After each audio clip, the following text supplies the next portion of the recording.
Good afternoon or good morning or good evening, depending where you are in the world. Welcome to the Connected Leadership Podcast Live. If you haven't joined us before, you're very welcome. I'm Andy Lapata, and I live stream the interviews I conduct, or some of the interviews I conduct for the Connected Leadership Podcast on LinkedIn, on YouTube and on Facebook. And if you're watching this, you're on one of those at the moment. Just to check that you are live and you're with us in the moment, we're streaming this at just gone 3 o'clock, 10 past 3 on Monday. I think it's the 8th of November today. I'm losing all track of time.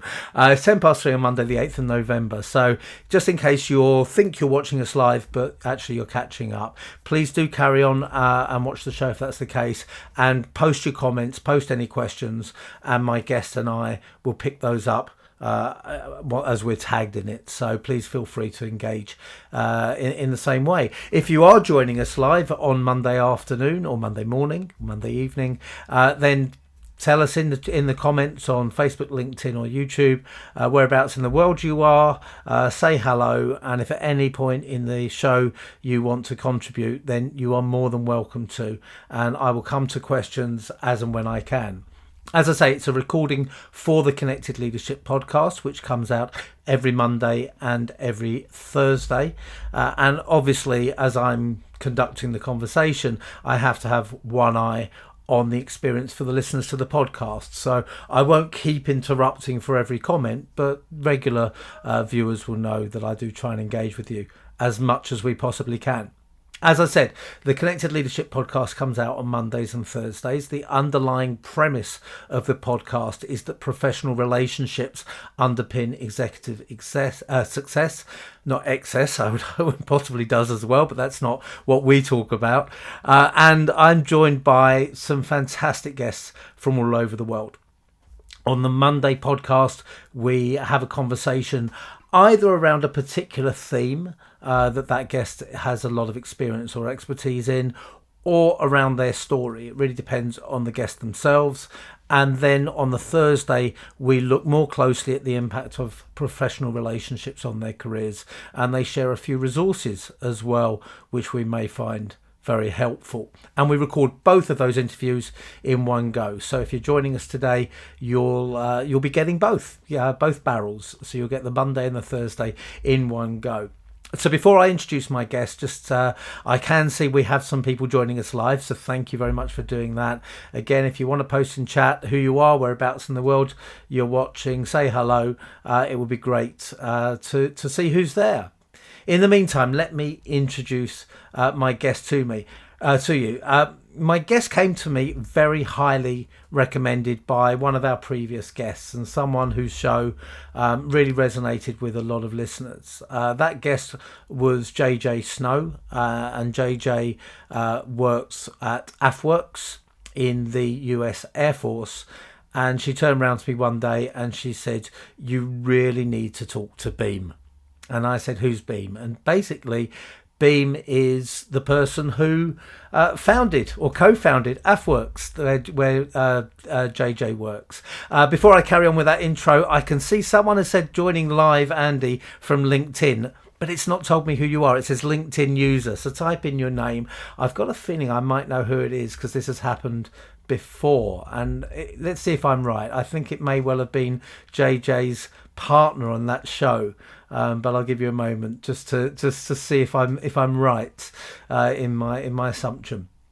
So let me just tell you while we wait to find out the mystery guest. Let me tell you a little bit more about Beam and who Beam is. It's Dr. Beam Maue, to give you his full and correct name. Beam being a nickname, and perhaps Beam can start off in a moment by telling us why he's known as Beam. But he's the co-founder of AFWERX, and AFWERX. Being described to me as the innovation mission within the US Air Force.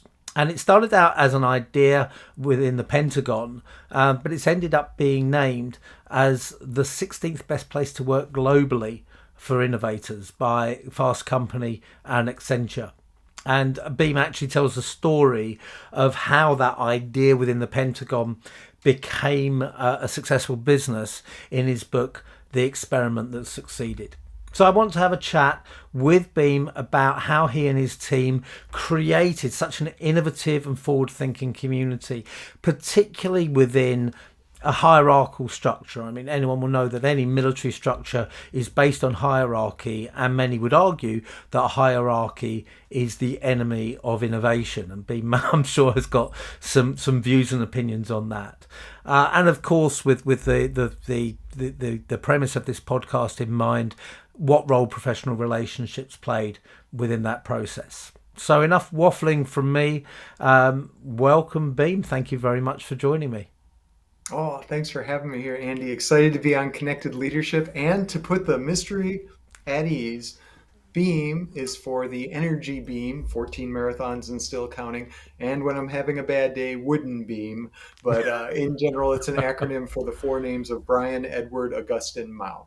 Fantastic. So those are your initials. What a great, great forward thinking by your parents to give you a nickname in your name straight away. Indeed, my friend. I like it. Well, Beam works for me, and I hope that you're going to beam some light on this topic for us today. And I hope that's not too forced a pun there. So I've mentioned AFWERX. You know, we talked about it with Jen when she was on the show. I've talked about it as an innovation mission within the US Air Force. But can you tell us a little bit more about it? What exactly is AFWERX? Yes, like AFWERX is like a big analogy to the Trojan War and the Trojan horse. That is, that you have this competition between two great powers, and in the end, it's an innovation that decides the ultimate warfare. At the global scale, for the US Air Force, we see, and the Department of Defense, I now speak to you as a private citizen, not on behalf of the Pentagon. We see that there is a competition between the democracies and the dictators. And so AFWERX was literally forged, and this is an important lesson learned, by our senior leaders who made a strategic priority, put it in a document, and said priority number 3 is drive innovation to secure our future.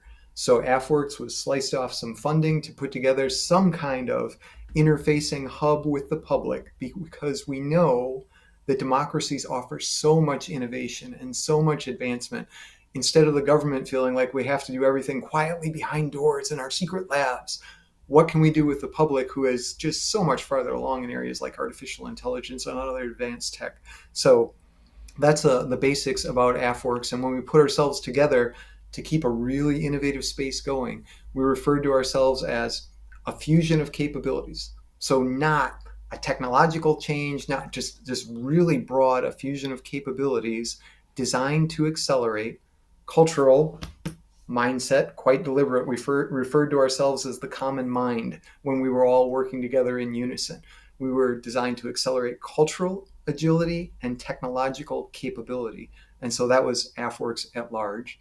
The book itself, The Experiment That Succeeded, it's kind of a fun title because it's not Beam's Omniscience in Action. No, it's an experiment. Welcome to the world of innovation, ladies and gentlemen. When we started in 2017 with 5, count them, 5 government positions, I was like, here we go. Nobody would have predicted that 3 years from that point in time, we would have moved over $1 billion of private investment, that we would have connected over 60,000 airmen into an innovation ecosystem, that we would have had 70 bases across the globe voluntarily join to try and be more innovative for their Air Force. So AFWERX was an idea that the strategy seems to have paid off nicely during our startup years.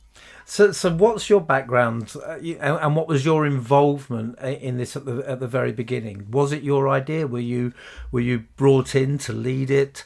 And I know you worked in the Pentagon originally. How were you connected to that decision making process?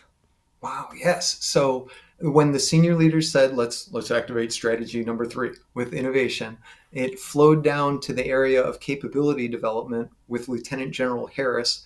And I had finished working on hypersonics and nuclear weapon development for him. And he was like, hey, you're kind of a creative guy. Can you help me? And this is the fun story. Can you help me build this mission? There were a couple of other leaders in mind. And at the end of the day, about 6 months later, as we had been doing management by committee to get things started, General Harris was like, Beam, I think you should take this. And are you up for it? So I went home and I asked my wife, and ta-da, the co-founder was found. But there were, I would easily say, spread it between 20 to 30 people as far as co-founders go. But no, I was not the initial leader. But then when it was time to come off of the bench, everything from an MBA in leadership and change management, my PhD is largely microeconomics. The history of the development of the Western world gives a lot. Adam Smith's The Wealth of Nations, the decline and fall of the Roman Empire. There's all sorts of lessons that come out of our Western history for what makes things become very innovative at a global scale. And thank you to the British Empire and the joint stock company that set up the American colonies as well as trade and the East India Trading Company. So many lessons learned from our Western history that we were able to take and apply to really a government innovation mission. Well, I mean, I think there's a podcast in itself there, just looking at, how the Western history you refer to, the lessons that we can take from that today into business, good and bad. Because as soon as you mentioned, for example, the East India Trading Company, which doesn't get many references on the Connected Leadership podcast, let's be honest, I think there's a lot of bad lessons that will be taken from that as much as the good. But I don't want to focus on that today. Personal interest, absolutely. For the purposes of this podcast, I want to pick up on one thing that you talked about there. And that was the moment where your boss said, did you say Lieutenant General Harris turned around and said, Beam, let's make it you? Because you said it was being developed by committee, and there's obviously a recognition there that it's better served by one person leading. So where is that balance when you're trying to get a project off the ground, particularly one that cuts against the grain or the normal way of working? The difference between getting a group of people all buying in and pushing it forward together and a strong leader who leads from the front. Yeah. So I would say that in driving forward a project, you have this nice spectrum, as you're saying, the committee side versus the unity of command and the sole leader, if you will. Truly, if you think about it from a military mission standpoint, we have a classical framework that's all about in preparation for the battle or in preparation for the mission, how much diverse thought can I bring to this so that I can build together my plan? Which, if you look at the basics of where design thinking or agile and all the backgrounds to this innovation, it's all about how many voices can I bring to a room and find at the end of the day, at the end of a 2-day workshop, a unified vision so that we can go forward. But once it's time to go forward, now it has to be let's go, and okay, tough decision needs to be made. We don't have time to bring together the 60 people for committee. All right, you make the call on this or that. And really, Andy, I can say in my 3 years, I think it's under a dozen times that our group of 30 ever had to ring, hey, Beam, we have a conflict between Division A and Division B. Can you please settle this? Because everybody had such a good feel. Like I said, the common mind vision that we referred to ourselves, we were really good, probably in part because we were a small team, about having our quarterly meetings, setting our goals, having the common mind. So it didn't take much. Leader says this. We were able to be that centralized intent, decentralized execution, truly going for us off of our founding fathers model over here in the States and the way that we set up the limited federal government and let the states go be their own experiment. Same concept, limited gathering of centralized headquarters, and then go out at 70 different bases and conduct your experiments. Division leaders conduct your experiments. Where it's working, let's get together. We always had a monthly report to our number 2 general in the Air Force. That was General Wilson. We had to give a monthly report. So all sorts of ways to see where things were working. But the balance is when you have time to prep, certainly committee and as much engagement and as much positive morale and willpower that you can build behind it. And then when in execution phase, if it's that critical, sometimes somebody has to be responsible for it. And that would be where I would rarely, but at times, have to step in. So under this theme of innovation and building innovation in a culture where it's perhaps not automatically set up for it, I'm looking at the wider Air Force at that stage.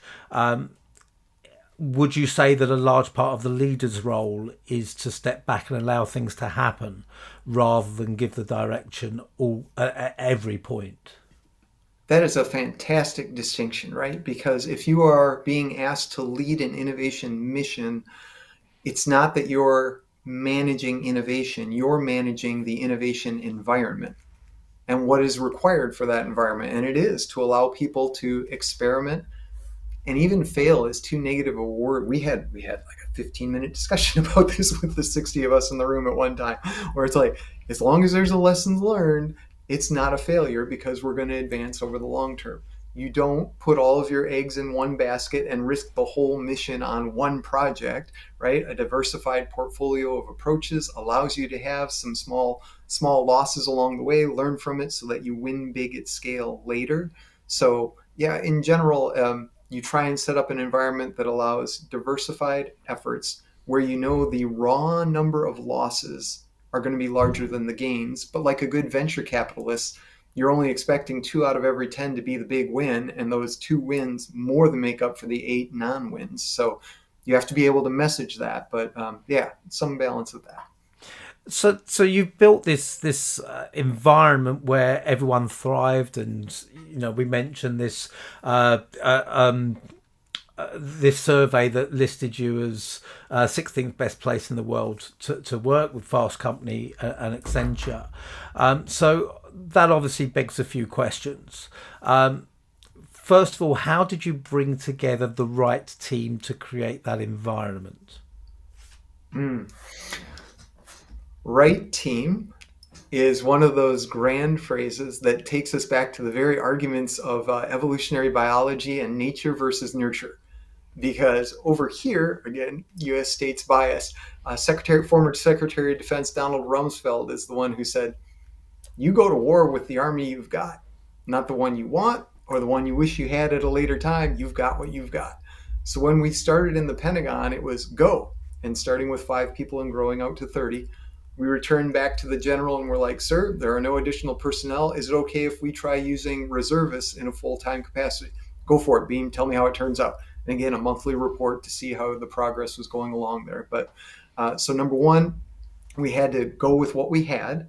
But then number two, kind of borrowing from Maslow, I guess you would say, if I've only got this team and we didn't get to handpick the dream team, and who knows what a dream team actually would be for the right people within our bureaucracy, do we know people who have been effective at requirements, at purchasing, at marketing, and we would find these people. And maybe my favorite example was our marketing director, Lieutenant Colonel Tina Parker.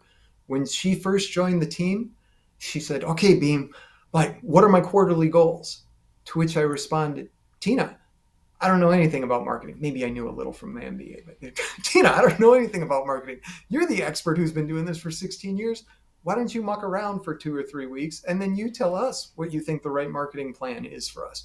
So in as much as possible, just taking people where they're at, finding out what their strengths are, and letting them go play in the environment. Because the best golfer in the world, if they play U.S. football, they're going to get their neck snapped because there's like 250 to 300 pounds of bodies flying around in helmets all the time. Same thing. The American football player on a golf course is going to look like a fool as these people with fine motor skills putt from 15 or 20 meters out, and you're like, whoa. So right people, yes, if you are able to tap into their strengths and allow them to do meaningful work, which really is a bit of a side definition of where Maslow was headed with self-actualization, knowing what's your best and being able to apply it in the right environment so that you can have a fulfilling effect. It's interesting you use the sports analogy there because as you were talking, one came into mind for me, and that's the football manager. And look, you can go with American football if you like. When I talk about football, I mean proper football. But the football manager who comes into a struggling team, the manager's been fired, the previous manager's been fired, new coach comes in, and we have transfer windows here. I think you do in US sports as well. Mm-hmm. So they can't just bring in the players they want in that time. They have to get the best out of what they already have. And a lot of it is about putting their arm around players who have been underperforming and finding what's best for them. And I think this sounds, without the underperforming element, this sounds like quite a fit as an analogy in terms of what you're saying. In our bonus episodes, which air on Thursdays, one of the questions I ask is, when have your professional relationships had a positive impact on your career? And it's been quite a theme in the responses that people have talked about a boss who believed in them. a boss who gave them the chance to shine. It sounds very much like your approach follows that route. Which sort of is an extension of the analogy. I mean, my own team has just changed manager, and there are players who weren't given the chance under the previous coach who are now shining. Hmm. Would you say that's your approach? And if so, is it a conscious approach? And if it has been an accidental one, what have you taken from it? I would absolutely say that is a deliberate approach, first inspired by Maslow, then through the literature associated with appreciative inquiry and using our strengths, and with American football, that's FOOTBALL. We use S's, not Z's over here, but okay. Within American football or any great coaching, I actually had a coaching analogy in mind. Bill Walsh was very successful with the San Francisco 49ers in the same way. And whichever football team is taking over, sometimes you have a team that's better at short passes versus the long game. And knowing as the coach, instead of saying, well, this is how it doesn't matter what you want, coach. What can your team do, and what do you need to do this week on the field to make it happen? And so, yes, very much instructed for many decades through what good coaching and good team performance looks like. Fantastic. Just quickly to say, if you're joining us live, I know a few people are. Say hello. If you've got any comments on what we're saying, please pop them in the comments, whether you're on YouTube, LinkedIn, or Facebook. Lawrence Lown, he liked my comment about your forward-thinking parents building your nickname in. So Lawrence, welcome. I'm still waiting to find out who our mystery listener on LinkedIn is. They haven't come back, but please do say hello. And we've got quite a good number of people joining us now. So please feel free to say hello and add your comments to the conversation.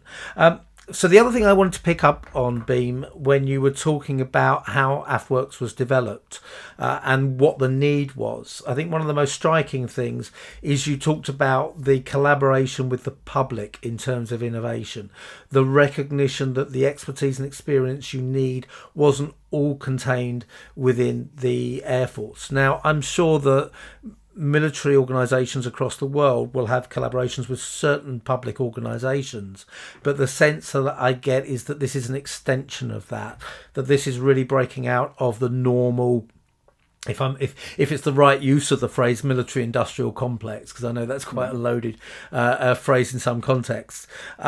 But I get the sense you're breaking out of that, and from our conversation with JJ and David Schiff as well, I got the impression that this was much broader than the traditional approach.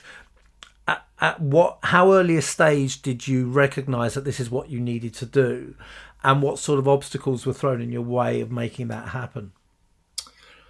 So, the earliest stage, grand strategy from our four-star general. Grand strategy, or strategoi, used to be the word for general in Greek, right? The General Wilson was, strategy is the way you will use your means to achieve ends. And so our means was going to be our people and prior existing tools that we could reach out to with a diversified industrial complex. The first thing that General Wilson did was send me down to Florida, where SOFWERX, so Special Operation Forces works, what had already existed for about 2.5 years. And so I spent a month at the hub just kind of getting a feel for how those things work. Other people came and visited that would end up joining the AFWERX team. So number one, there's always lessons in research, and go do your design thinking and all sorts of background and build up for that. But when it was time to launch, then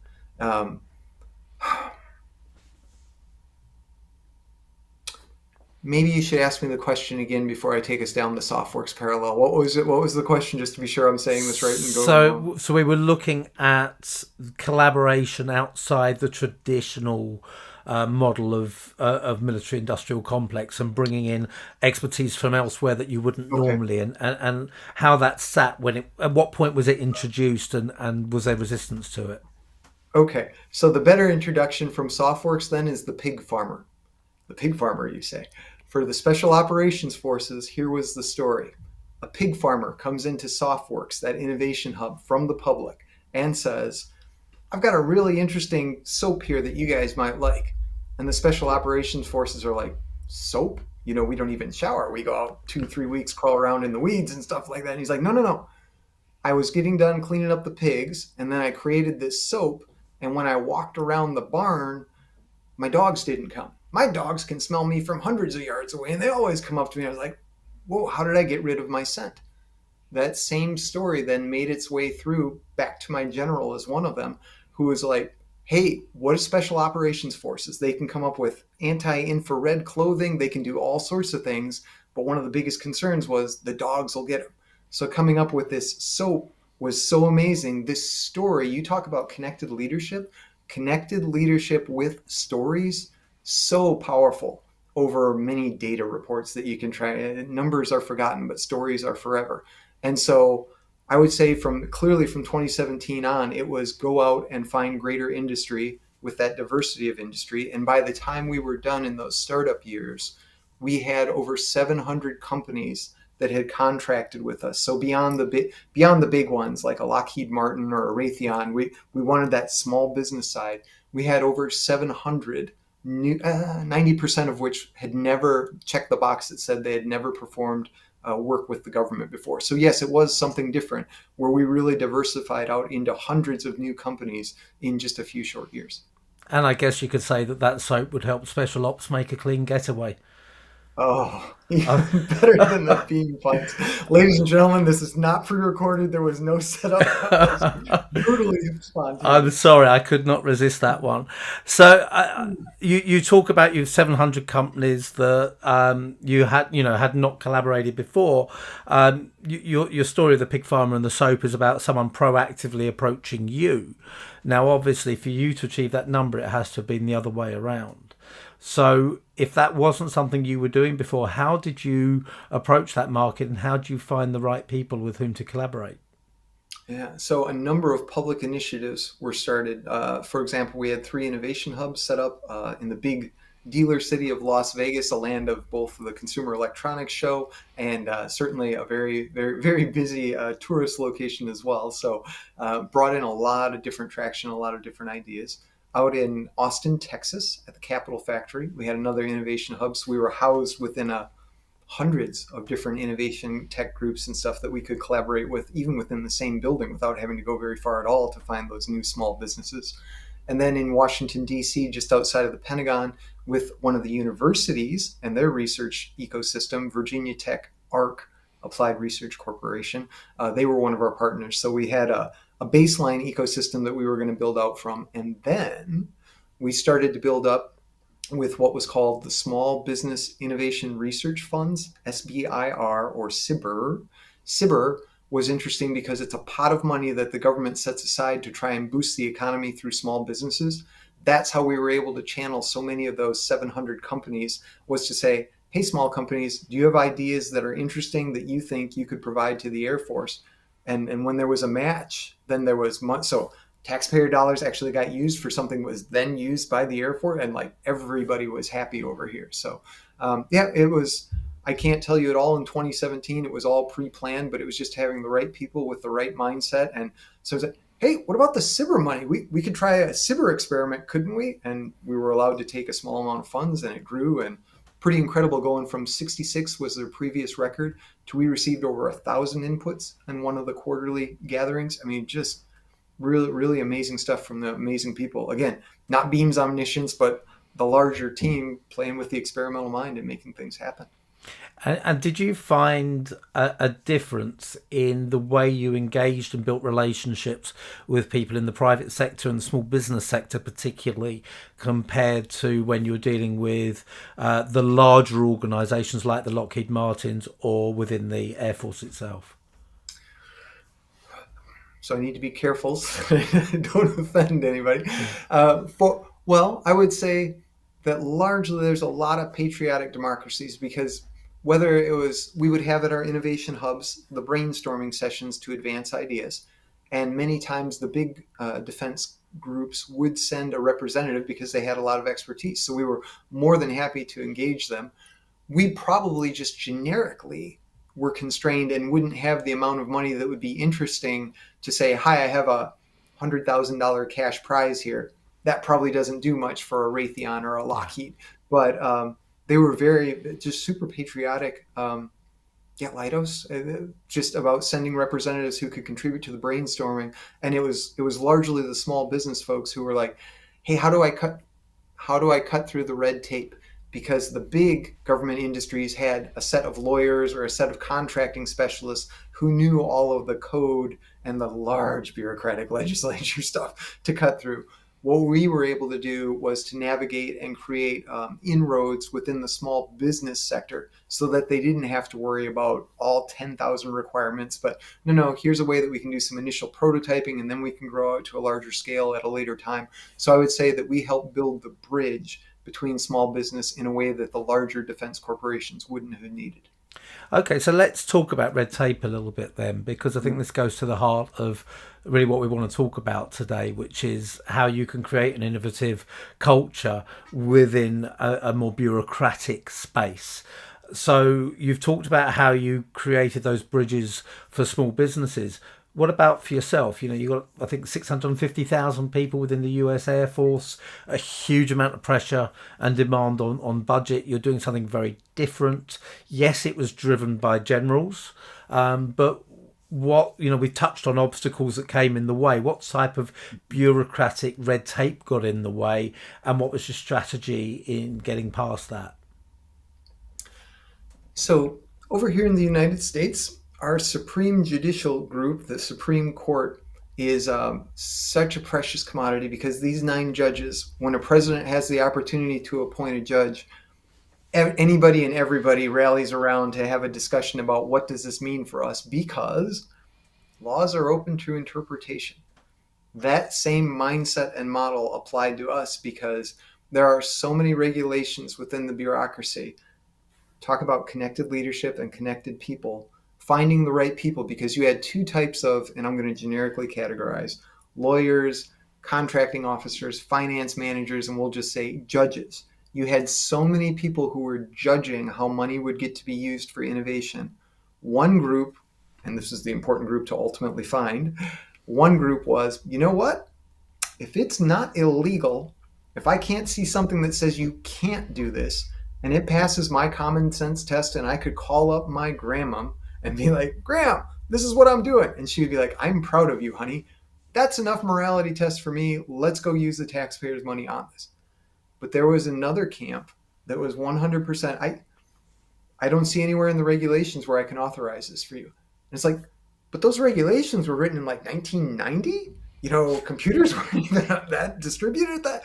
And so, well, you know, Beam, eventually we're working on the regs right now. And it's like, well, can you give me a waiver? No, it's not the regulation. Right? And you're just stunned. And so you would have to flow like water to the point of lowest resistance. And oh, here's somebody who's like, yeah, I interpret that just fine. So it's just a reality that it depends on the judges that you find who will interpret the regs. So being connected through people make or break you, because people are your greatest asset and people are your greatest obstacle when you've got to get through a 650,000 person organization with all these layers of judging and review. It sounds a bit like an if mum says no, go and ask dad strategy.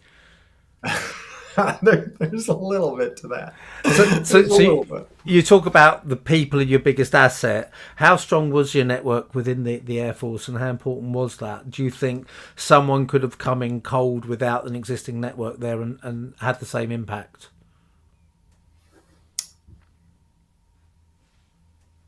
I would say that there were some people who had the strength of network and ecosystem building, and then there were those who didn't. So that is just such a great counterfactual about going back and looking at history again. I definitely think you need your extroverted ecosystem builders, and that was where their strength was, and they went off and did a million different conferences and business cards and base visits and stuff like that, because that's what their strength was and that's what they wanted to do. If we had not had those types of people, we would not have been nearly as successful.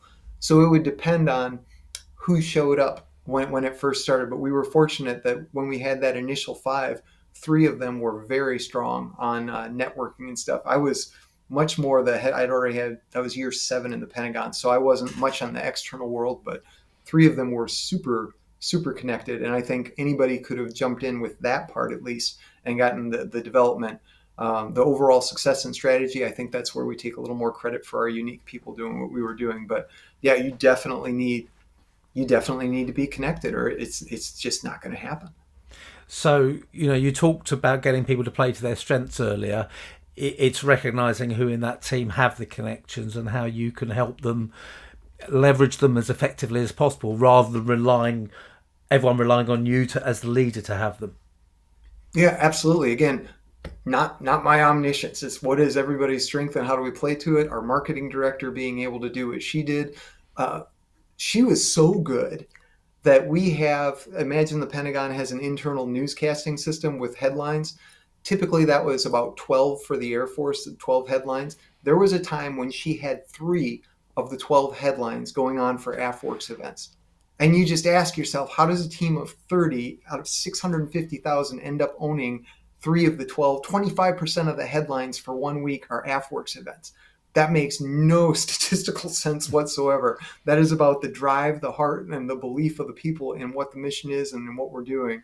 And then external ecosystem building through our public competition events, through our base, 70 different base events, and again, the 700 companies through the CIBR, and yeah, numerous things going on. But yeah, very important that no way did I know all of that. It was more about how can I help you, my good people, get done what needed to be done. I was given the colloquial term of feces umbrella because people knew that there was a lot raining down upon me for certain things that were being attempted. And that's why you have a leader. Somebody should be able to take that. Right, so I want to come on to that thesis umbrella, and I'm sure that you used a slightly different term, but This is public television. I haven't you heard that term before. Know what you mean by it, and I want to come back to that in a second. But just on this point of having three of the top stories all being about AFWERX, you talked about it's partly because of the spirit and the belief in the mission. It's because of the ecosystem, the networks that you've built. Earlier on, you mentioned stories very briefly. How important do you think the story of what you were creating led to the type of engagement that resulted? Sure. I think when you look at books such as from Harvard's Cotter, Leading Change, that one affected me way back in 2000 and in MBA school. And one of his 8 principles was generate short-term wins. And so whether you're the leader or whether you're just a team member in your ecosystem development, being able to have a story about here's a recent short-term win. And whether it's COVID and you're able to uncover donations that can help out with sanitizing hands, whether it's the helmets. We had some helmet technology that there was previous attempts to create new helmets for our pilots. And over the years, you've had to strap on like 3 pounds worth of night vision goggles and these extra microphones, and soon you had 7 or 8 pounds and you're hurting people. To be able to have a story that says they tried for 7 years, two different efforts that cost $7 million and couldn't come up with an acceptable helmet prototype. AFWERX in 7 months and under $1 million walks away with 37 inputs that become 3 helmets that are being tested and finalized now at Edwards Air Force Base. Having the story that says there's the traditional way, which makes a lot of sense for an ICBM nuclear missile or an F-35, but for these small, quick wins, it doesn't have to be big, it doesn't have to be bureaucratic, and it doesn't have to be as expensive. We have better ways. So yeah, storytelling, major benefit for moving a mission forward. And I really like that generate short term wins as a guide to finding stories because it's where a lot of people struggle. I know the Mm-hmm. power of storytelling, but where do I find them? Well, what's the short term win? What's just Yep. happened that's relevant and topical now that's going to capture the attention? So let's go back to your feces umbrella. Um, you said that there would be a lot of things flying your way that would potentially damage your reputation and lead to a lot of challenges. How do you challenge that? How do you stand up to resistance, particularly in a hierarchical organisation? If a general is turning around to you and saying you can't do this, that's going against the rules, or that won't work with us. How do you stand up to someone who's senior to you in the hierarchy? Who's got very strong belief in what they're saying to you, and how do you also protect your relationships when you're doing that as well as your reputation? Yeah. So another influential book way back from like undergraduate university for political science was Robert Axelrod's The Evolution of Cooperation. And that works you through the game theory of the tit for tat strategy and why it's so important to Start out friendly, and then if somebody defects on you and hurts you, you reciprocate, but in a way that's meaningful, that can be forgiving, and that you're transparent the entire way. So, first, if somebody did not want to be innovative, and we ran into a few pockets of that, dust the dirt off of our sandals and walk to the next town, because there's plenty of problems to be solved in an organization of 650,000. So there were some initial pockets that were just totally negative, and so we pivoted to where do people need help, and what they would say in the innovation literature: find the pain points. There's plenty of pain points. You start fixing those, and then eventually groups like the helmet group that would have been belonged to one of those larger ecosystems of resistance initially was like, hey, we'll give you a try. So I think number one, you don't try and force anything on anybody. If they're not ready for it, you can lead the horse to water, but it's not ready to drink. But then number two, by generating your short-term wins, eventually people are kind of drawn to it. So it's the pull-in strategy versus the push yourself on others strategy, trying to create that gravity of wins and momentum that people can believe in. And we were incredibly fortunate. I can't think of anything that was like an absolute flop. We're like, whoa, that didn't. I can think of a lot of things that procedurally there were judges that weren't happy with things, and so we had to move on or change or pivot things. But once we got things started, we had a very successful 3-year run that definitely helped grow us to where we were. So effectively it's a pick your battles approach. And when you talked a lot earlier about how you recognise from the beginning that you might, I can't remember the exact figures you used, but you might get 2 wins in 10 or 20. Yes. That helps Mm-hmm. you with a pick your battle approach, because you know you won't win every one.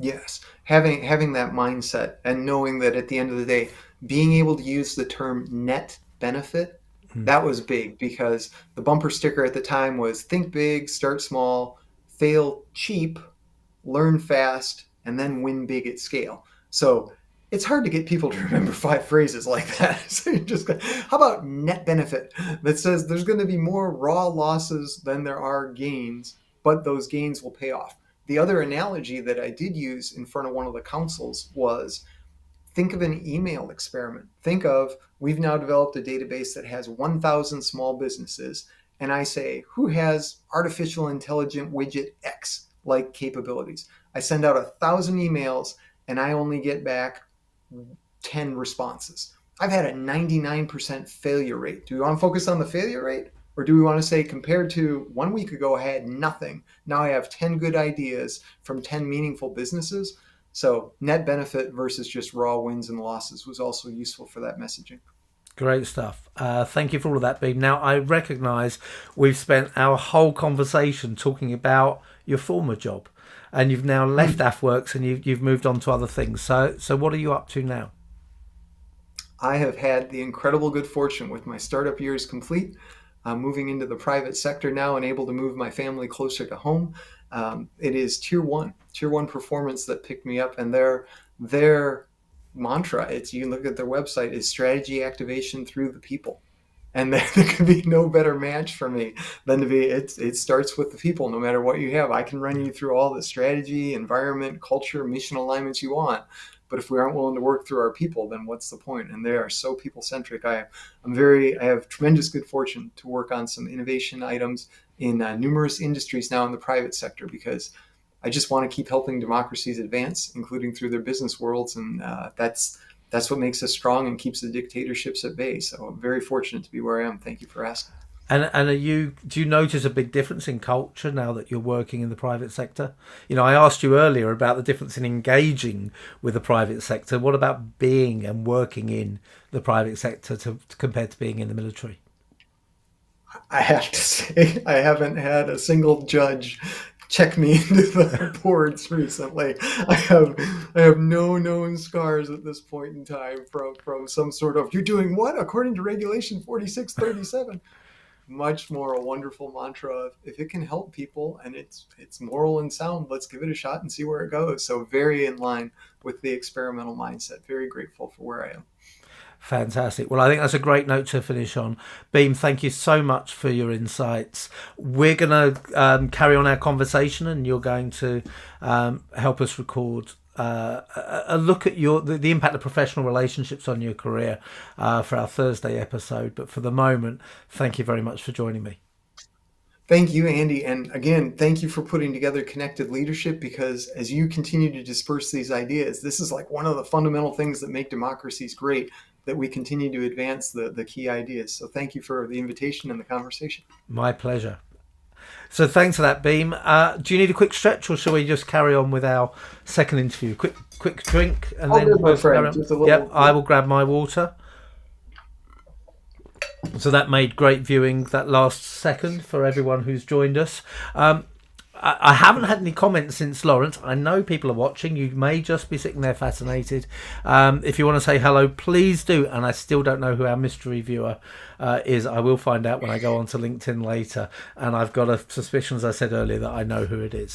So if you haven't joined us before, here's what we do now. We're going to have a shorter conversation, Beam and I, where we look at just 3 questions. Now, sometimes I might drop one because we've followed a particular path. I may ask supplementary questions, but the principle is just 3 questions. The first 2 focus on the impact of professional relationships on Beam's career, both positive and negative, and then we ask Beam to share some resources that he would recommend. Already shared 2 in our main interview, so we'll have hopefully a couple of extra shared there. So Beam, if you're set, we'll go straight into the first question.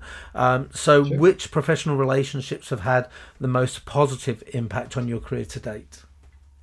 I was thinking about this because you gave that one in advance. And so, kind of like how Harrison Ford was found by George Lucas while he was being a carpenter, and then eventually we get Han Solo in the Star Wars franchise.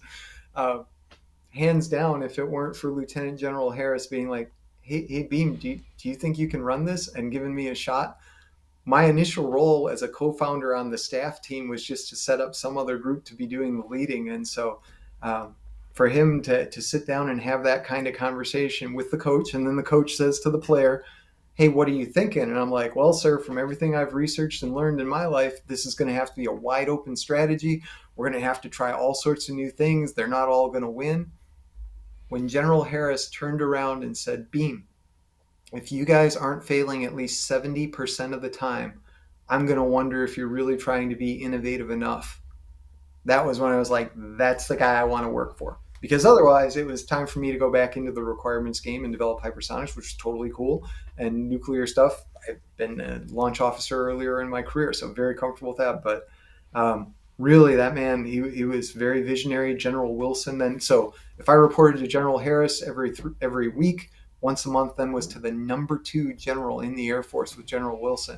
And he was fun for so many reasons, not the least of which was for that first year, he would bust my chops with, Beam, one day it sure would be great if those folks over at Amazon could look and say, I wish we could be a little more like the Air Force or AFWERX. So in 2020, when we had the number 16 rating and Amazon was number 18, that was the fastest email I have ever typed in my life when those announcements, General, for your information, sir. So super cool. Yeah, to have, if you don't have leaders who believe in you and you're in a bureaucracy, that's probably why people become entrepreneurs. Because you can't find, you're just, again, we're back to the football player or soccer player, as we might say in the States, on the wrong field, right? Yeah. Take your talents and go to the right field. So if you're in a bureaucracy and you can't find the right leadership alignment, find a different office or something, because if not, the stifling can be incredibly painful. And then I would have to give one other super just inspirational leader shout out from Captain, Major, and Lieutenant Colonel Maue at different times teaching at the U.S. Air Force Academy. Encountered Kevin Davis, who was at one time Colonel Davis and then at one time Dr. Davis. Air Force Academy, MBA, Harvard, PhD or DBA, Harvard. That guy, to talk to him was like being connected to the universe of all visions that have ever come, past and present. And it didn't matter if it was Buddhist concepts, creating Zen within the classroom, and it was grounded, and just to be like, that's what a grown adult of ideas should be like. And to have that kind of a role model, and to be so gentle, couldn't shake him, couldn't quake him, just no matter what the thought was. And then he would respond. And it was just, that's something to aspire to. And to get to meet somebody in life that you want to aspire to be somewhat like, that's that stays with you. So 2 great leaders. Yeah, I think that having role models, people you want to be like, people you want to emulate what they've done, is key in giving us the path forward. I love your quote about this is why people become entrepreneurs, because I think that stifling was a lot of why I did. Why I said I can't work for anyone else again. Because, in our Monday episode, you talked a lot about rules and regulations. And my last corporate job, I was running a contract in the southeast of England. And I was being ruled by the performance on the New York Stock Exchange every quarter. And it, what was relevant to my contract didn't matter. Right.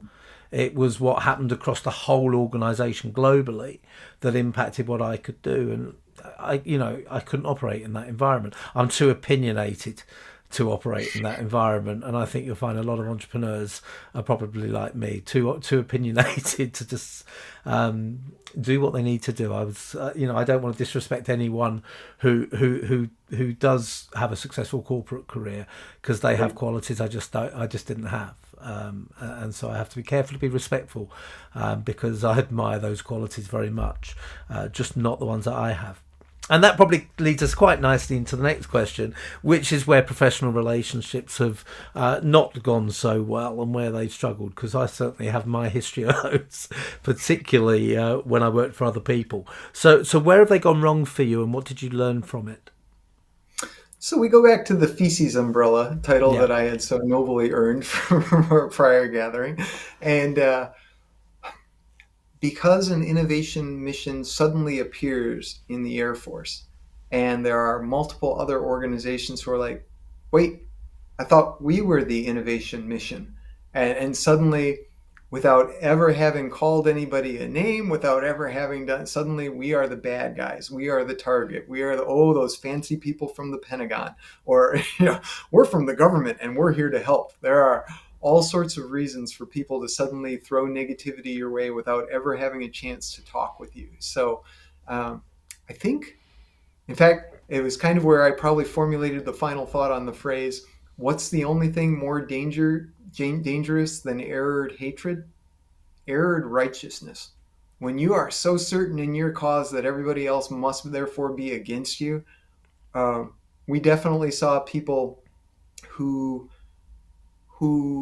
would try and impede us with, I guess you would call them internal lawsuits or IG investigations. There were all sorts of crazy things where it's like, this could be resolved with a phone call. But instead, by using their bureaucratic tools of hate, they turn it into an investigation. And so now I'm giving up my weekends and my evenings answering other things when I should be seeing my friends and family during this time, because I already gave my 10 to 12 hours during the daytime.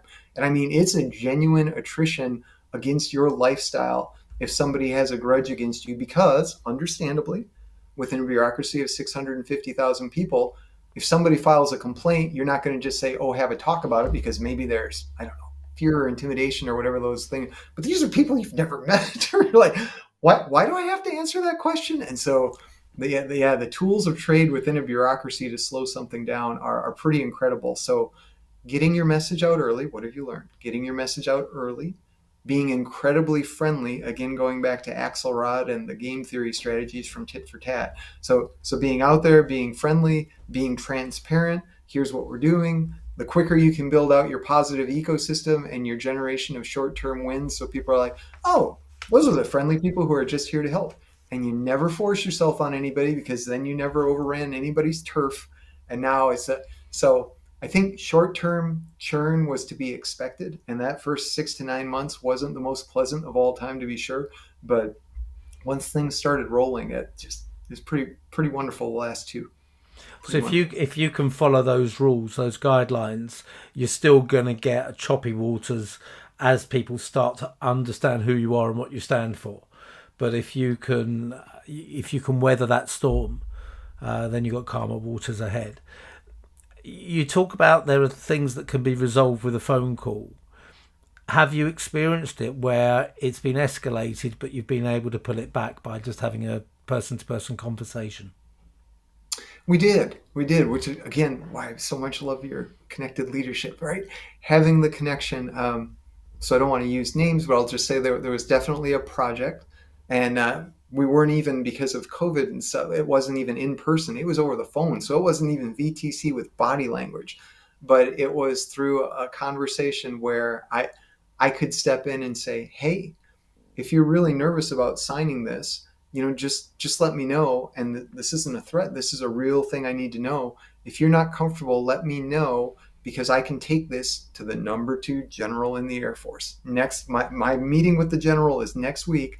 I can ask him for a waiver on your behalf if you're nervous about interpreting this reg and stuff. And he's like, you know what, Beam, I got this. Thanks for having my back if I needed it and stuff. So a previous point of resistance just by having the sit down discussion, and it was someone I had never, and I've still never met this person actually, but I definitely remember that phone call, and it's like, and there we are. So yeah, people to people. It's about recognizing what concerns are and making people feel understood and heard, and I think that's where a lot of conflict comes from. It's not taking that time to listen, and to not just to listen, but to echo back, to show that you understand as well. Okay. Authentic empathy. So finally, you've mentioned some books already that have clearly played a huge role in your own personal development, and you've done a lot of personal development yourself in terms of a PhD and an MBA and so forth. Which books, which podcasts, which other resources have stood out for you that you'd recommend to other people?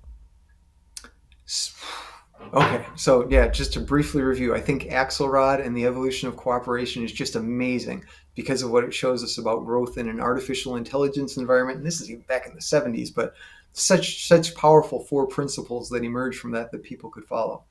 I think Lao Tzu and the Tao Te Ching is just phenomenal for teaching you the mindset of flowing like water to the points of least resistance. And even one of the chapters concludes with, when the great leader's work is done, the people will say we did it ourselves. So that is like my first exposure, and this is in my 20s, that to an empowerment environment, that it's not about the leader, but it's about how do you set it up so that people are like, yeah, I did that. Beam, who's that guy? And that's totally cool, right? There are some type A egomaniacs that this is my mission, and that was just 180 out from the way that we were going to do things. Again, when we had our quarterly meetings, it was called the Common Mind Session. It wasn't called Beam's Director's Call or anything like that.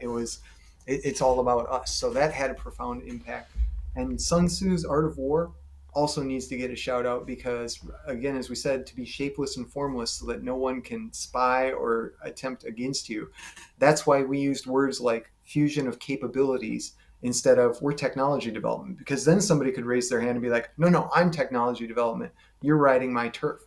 And when you think about Steve Jobs in 2007, when he made that huge announcement, I could see myself driving home from the management department at the academy, and he said, we've got the Mac, we've got the computer, we've got the iPhone, we've got the iPad. He's like, I only use the word computer with one of my 4 major products, Apple TV also.